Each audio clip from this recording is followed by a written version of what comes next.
దివ్యాత్మ స్వరూపులైన KMC channel ప్రేక్షకులకు నమస్కారం. నమస్కారం స్వామీజీ. నమస్కారం అండి. స్వామీజీ, ధ్యానం చేస్తున్నంతసేపు ఆధ్యాత్మికంలో ఉంటాము, సాధన తర్వాత భౌతికంలో పడిపోతాము. ఎందుకలా?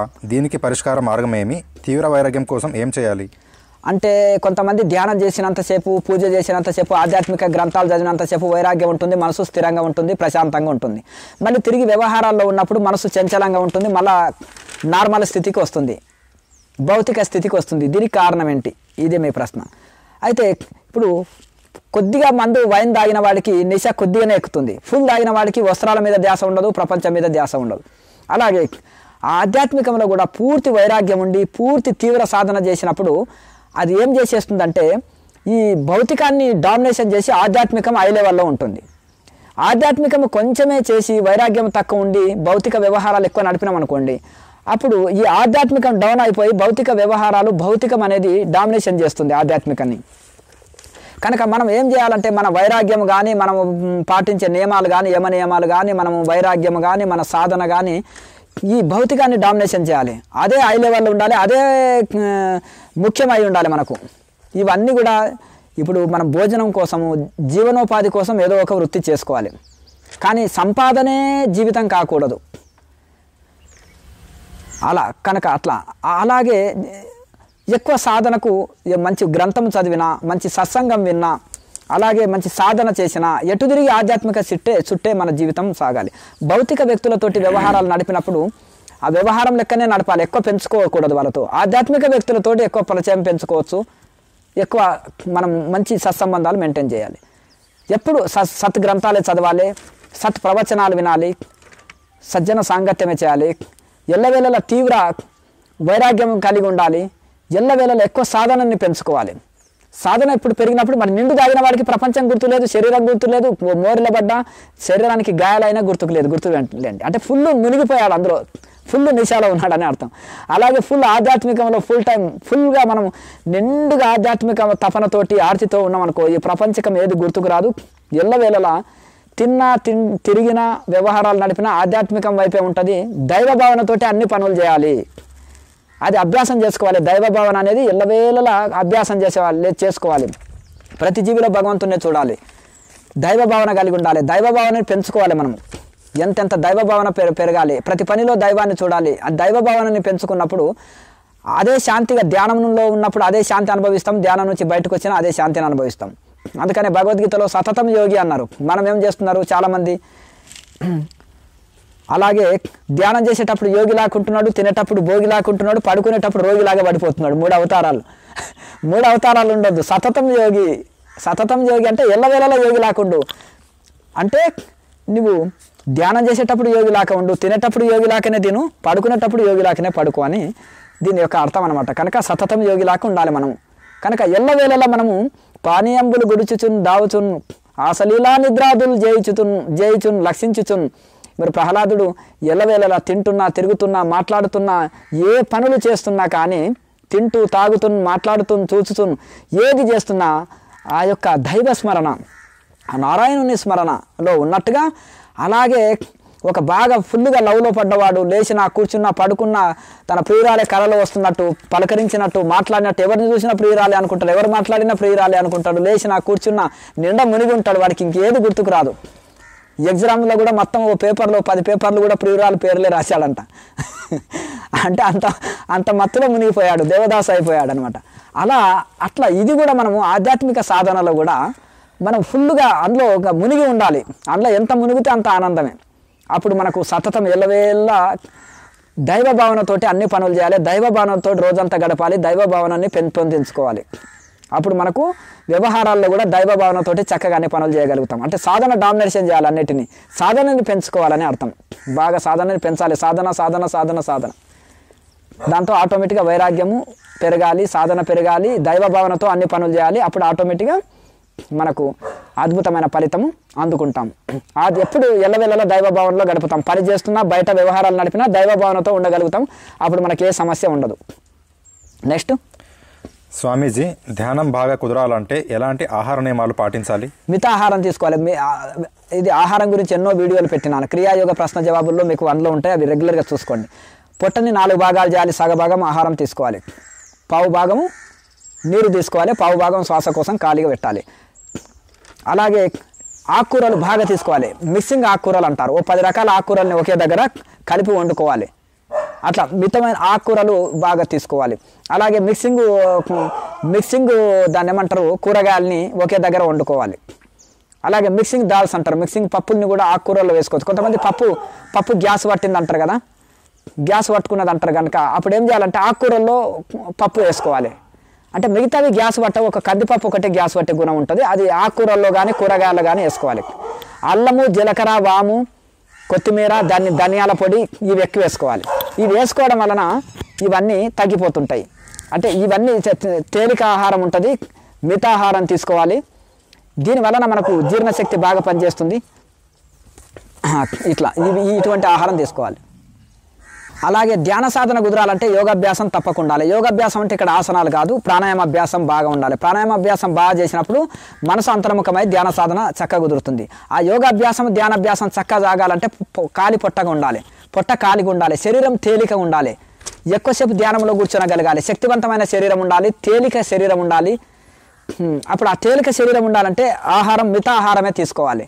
శక్తివంతమైన మంచి విటమిన్ ఉన్న ఆహారం తీసుకోవాలి, కానీ తేలిక ఆహారం తీసుకోవాలి.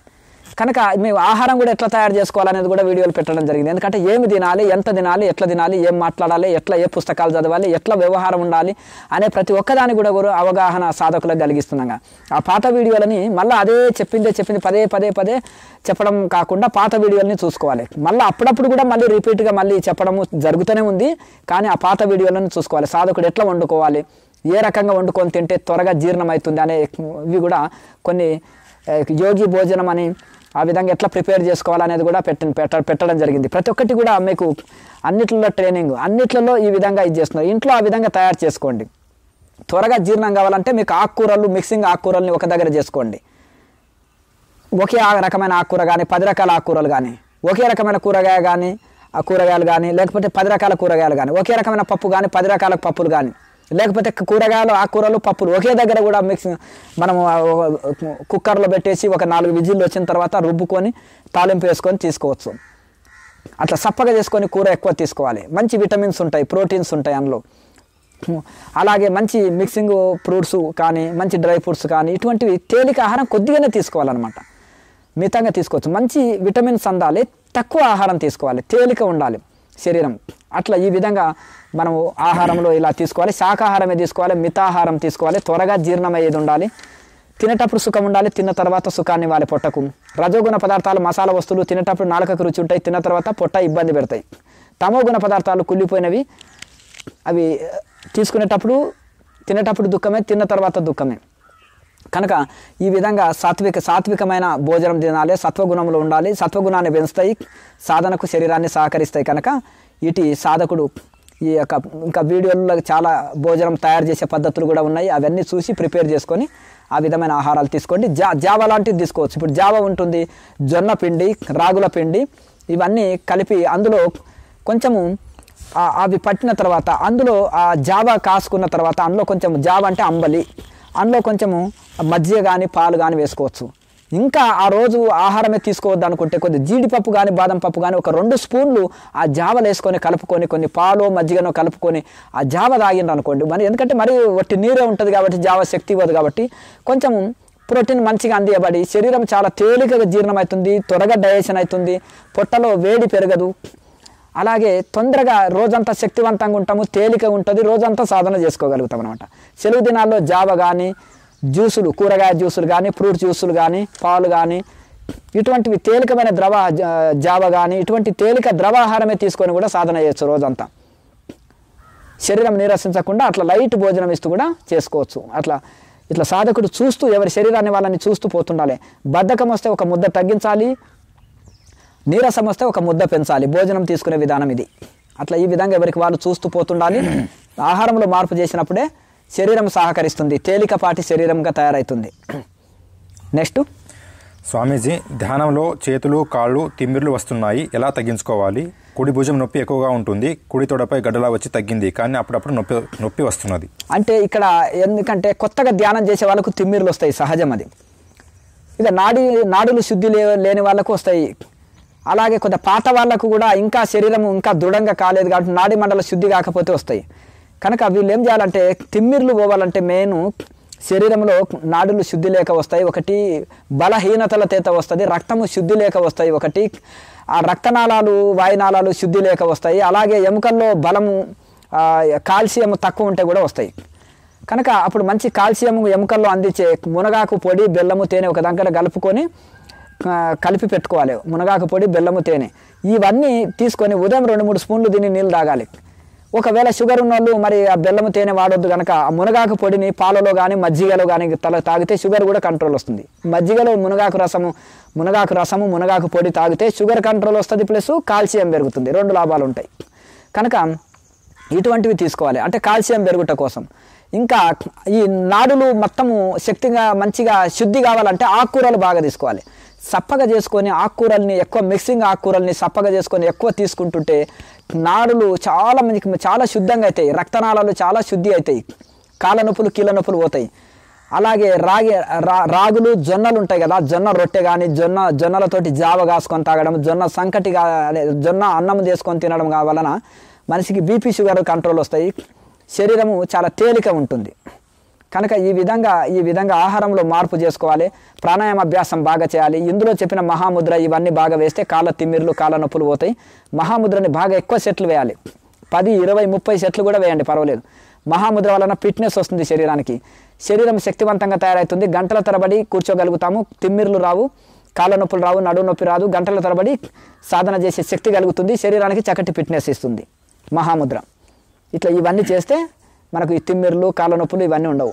నెక్స్ట్ స్వామీజీ 2 సంవత్సరాల క్రితం తలకి దెబ్బ తగిలింది, స్కానింగ్ చేపిస్తే చిన్న మచ్చ ఉంది అన్నారు, తలనొప్పి తల తిరగడము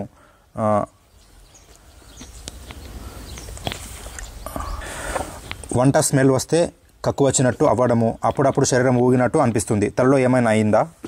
మీరు డాక్టర్ సలహా తీసుకోవాలి ఇటువంటి మీరు ఇది, ఎందుకంటే డాక్టర్ ఆయుర్వేద మంచి స్కానింగ్ తీయించుకోండి, ఆయుర్వేద డాక్టర్ ఏదైనా మంచి మూలికలు ఇచ్చేవాళ్ళు ఉంటే వాళ్ళతో సంప్రదించి దాని ప్రకారం మెడిసిన్ వాడండి. ఈ విధంగా ప్రాణాయామ అభ్యాసం చేయడం వలన కూడా నాడులు అన్ని శుద్ధి అవుతాయి, నాడులు శక్తివంతంగా అవుతాయి, శక్తివంతమైన శరీరం చేస్తుంది. ఆ శరీరంలో ఉండే ఏమన్నా బ్లాక్స్ అయినా నాడులు బ్లాక్స్ అయినా అవి క్యూర్ అయిపోతాయి ప్రాణాయామ అభ్యాసం వలన. ప్రాణాయామ ధ్యానం చేసుకుంటూ కూడా డాక్టర్ సలహా ప్రకారం మెడిసిన్ వాడండి, రోగ నిరోధక శక్తి పెరిగి ఇంకా ఎక్కువ మీకు యోగం వలన రోగ నిరోధక శక్తి పెరిగి మందులు బాగా పనిచేస్తాయి. అలాగే శక్తివంతమైన శరీరము ఆరోగ్యవంతమైన శరీరం అవుతుంది. నెక్స్ట్ స్వామీజీ, సంసారంలో ఉండి భక్తి ఆధ్యాత్మికం క్రియాయోగం చేయడం వీలు అవ్వట్లేదు, ఇదే జన్మలో పరమాత్మలో లయం కావాలని ఉన్నది, సంసారం వదిలి ఆధ్యాత్మికంలో రావాలని ఉంది, ఏమి చేయాలి? ఇప్పుడు ఒక యోగి ఆత్మకథలో గురువులంతా సంసార జీవితంలో ఉండి పట్టణ జీవితంలో ఉండి ఫ్యామిలీ లైఫ్లో ఉండి ఒక ఋషులుగా తయారయ్యారు. 7 ఋషులు ఫ్యామిలీ లైఫ్లో ఉండి తరించారు. బ్రహ్మంగారు, కబీర్ దాసు, గురునానక్జీ, అలాగే ఇలా చెప్తూ పోతుంటే ఎందరో మహనీయులు ఉన్నారు. అలాగే అలవార్లు నాయనార్లు అని కూడా మరి గొప్ప భక్తులు వీళ్ళు కూడా సంసార జీవితంలో ఉండి తరించారు. ఇట్లా వాళ్ళని ఇన్స్పైర్ అవ్వాలి, గొప్ప గొప్ప ఋషుల చరిత్రని ఇన్స్పైర్ అవ్వాలి. కనుక మన మనసు ఉంటే మార్గం ఉంటుంది, ఇష్టమైతే కష్టం కాదు ఏ పనైనా. కనుక ఒక టైం టేబుల్ పెట్టుకోవాలి. ఒక రాజుకు, ఒక సీఎంకు, ఒక పిఎంకు, ఒక ఎమ్మెల్యేకి, ఒక సర్పంచ్కి, ఒక సామాన్య మనిషికి సేమ్ టైం ఉంటుంది. కానీ కొంతమందికి తక్కువ టైం ఉండే గొప్ప పనులు చేస్తారు, పెద్ద పెద్ద బిజినెస్ మ్యాన్స్. మరి తక్కువ టైము అందరికి ఒకే టైం ఉండి వారు గొప్ప గొప్ప కార్యాలు చేస్తున్నారు, ఎక్కువ టైము చేస్తున్నారు. మరి చిన్న సంసారం చిన్న జాబ్ని మెయింటైన్ చేయడానికే ఎంత ఇబ్బంది పడుతుంటారు. ఇప్పుడు సన్యాసులు ఉన్నారు, స్వామీజీలు ఉన్నారు, వీళ్ళు ఒక 1000 కొన్ని 1,00,000 మందికి జవాబు చెప్పవలసి వస్తుంది ఒకరే. మరి ఆశ్రమం అంటే చిన్నది కాదు, ఇది పెద్ద సంసారమే. మరి ఎట్లా ఒక్క ఇంట్లో 4గురికి జవాబు చెప్పుకోలేకపోతున్నారు మీరు, మరి మేము 1,00,000 మందికి జవాబులు చెప్పాలి. అట్లా అంటే మా పనులు మేము చూసుకోవాలి, ఇవన్నీ కూడా. అంటే ఇట్లా దీన్ని ఒకటి ఏంటంటే ఈ విధంగా నాకెవరో ఆన్సర్స్ చేయాలి, ఎవరో జవాబులు చెప్పాలి, నేను ఒకరి మీద ఆధారపడతాను, నాకు ఏదో నా బ్రతికిట్లా, నాకు ఏమీ తెలియదు, నేను అమాయకుడిని, నేను ఎట్లా తరిస్తాను, టెన్షన్ వదిలేయండి మెదలు.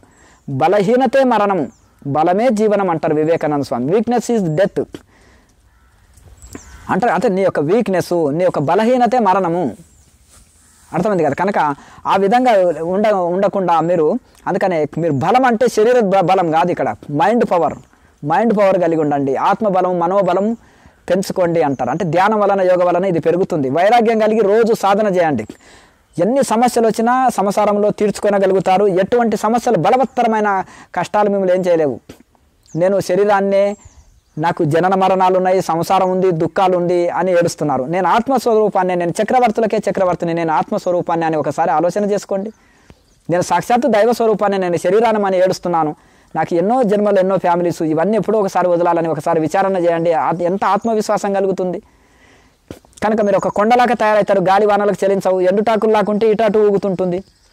కనుక ఒక మంచి వైరాగ్యం కలిగి బాగా సాధన చేయండి. ఇవన్నీ అశాశ్వతమైన అనుకోండి. ఎప్పుడో ఒకసారి శరీరం వదలాలనుకోండి, విచారణ చేయండి. ఇలా మీకు వైరాగ్యం వస్తుంది, మోహం తగ్గిపోతుంది. కనుక మీరు ఈ వైరాగ్యం కలిగి ఉండి వైరాగ్యాన్ని పెంచుకొని బాగా సాధన చేయండి. ఆటోమేటిక్గా మీకు మనోబలం కలుగుతుంది. కనుక ఈ విధంగా మీరే 100 మందికి జవాబు చెప్పగలుగుతారు. కనుక బాగా వైరాగ్యం పెంచుకొని సాధనని పెంచుకోండి. ఆహార నియమాలు పాటించండి, యమ నియమాలు పాటించండి. వైరాగ్యం కలిగి బాగా సాధన చేస్తే ఆత్మబలం, మనోబలం పెరుగుతుంది. ఏది వచ్చినా తట్టుకోగలుగుతారు. సంసారం అడ్డు కాదు, ఉద్యోగం అడ్డు కాదు, ఏది అడ్డు కాదు, ఫ్యామిలీ లైఫ్ అడ్డు కాదు, ప్రపంచం అంతకంటే అడ్డు కాదు. ఉండేదంతా మనసులోనే ఉంది. నేను దీన్ని నేనేం చేయలేను, నాకు ఇవన్నీ అడ్డు, నాకు ఎవరో ఇది అది అని మానసికమైన వ్యతలతోటి బాధపడుతుంటాం. సమయం దొరకదు అనేది కూడా కూడదు. ఎందుకంటే ఒకరు అదే తక్కువ టైములనే, అదే లైఫ్లనే గొప్ప కార్యాలు శంకరాచార్య, వివేకానంద స్వామి ఎంత గొప్ప పనులు చేశారు. గొప్ప గొప్ప బిలియనీర్స్ ఉన్నారు, గొప్ప గొప్ప బిజినెస్ మ్యాన్స్ ఉన్నారు, గొప్ప గొప్ప పొలిటికల్ లీడర్స్ ఉన్నారు, గొప్ప గొప్ప ప్రపంచంలో గొప్ప వాళ్ళు ఎందరో ఉన్నారు. వాళ్ళకు మనకు సేమ్ టైం వాళ్ళు గొప్ప కార్యాలు చేస్తున్నారు. మనం అంత ఇది కాదు కదా. మరి గొప్ప గొప్ప ఋషులు ఉన్నారు, వాళ్ళు కూడా పట్టణ జీవితం ఫ్యామిలీ లైఫే గడిపారు. లాయర్ మాసే ఉన్నారు, 4 పిల్లలు, వాళ్ళని చదివించుకోవాలి, ఉద్యోగం చేయాలి, సంసారాన్ని ఫ్యామిలీ లైఫ్ గడపాలి, ఇవన్నీ బాధ్యతలు నెరవేర్చాలి. మళ్ళీ ఆయన ఎంతోమంది శిష్యులని తయారు చేశాడు చూడండి. ఆయన సంసారం చక్కబెడుతూ ఉద్యోగం చేస్తూ ఆయన సాధన చేసి వారు తరించి మళ్ళీ లక్షల మందికి మార్గదర్శకం చూపించారు. మరి కబీర్ దాసు, బ్రహ్మం గారు వీళ్ళంతా చూడండి లాయర్ మాసే ఉద్యోగం చేశారు. గుర్తుపెట్టుకోవాలి. ఎందుకంటే ఇవన్నీ కూడా వాళ్ళు ఎక్కడ బాధ్యతలు విస్మరించరు. శ్రద్ధ పెంచుకోవాలి. ఇష్టం పెంచుకుంటే కష్టం కాదు. అలా సమయాన్ని టైం టేబుల్ సెట్ చేసుకొని దాని ప్రకారం జీవిస్తే సమయం సరిపోతుంది. తెల్లవారుజామున లేవండి, 3 గంటలకే లేచి కూర్చోండి. సాయంత్రం చక్కగా డ్యూటీ నుంచి వచ్చినాకనే కూర్చోండి. సూర్యుడు రాకముందే సాధన ముగించుకోవాలి. సూర్యుడు పోయిన తన నుంచి మళ్ళీ సాధన ప్రారంభించాలి. అది కనుక ఈ విధంగా వైరాగ్యం పెంచుకోండి, టైం టేబుల్ సెట్ చేసుకోండి, అన్నీ సెట్ అయిపోతాయి. నెక్స్ట్ లోకా సమస్త సుఖినో భవంతు. ఓం